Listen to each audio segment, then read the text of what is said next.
أعوذ بالله من الشيطان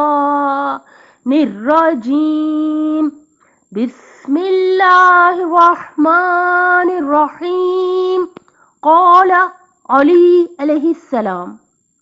فوالذي وسع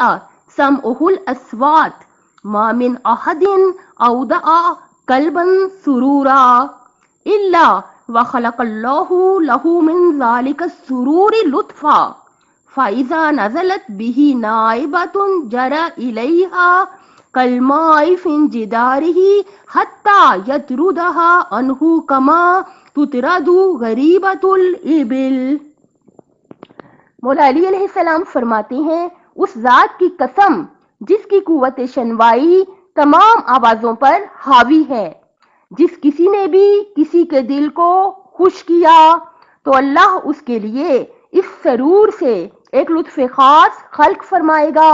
کہ جب بھی اس پر کوئی مصیبت نازل ہو تو وہ نشیب میں بہنے والے پانی کی طرح تیزی سے بڑھے اور اجنبی اونٹوں کو ہنکانے کی طرح اس مصیبت کو ہنکا کر دور کر دے. نہج البلاغت سے مولا علی علیہ السلام کا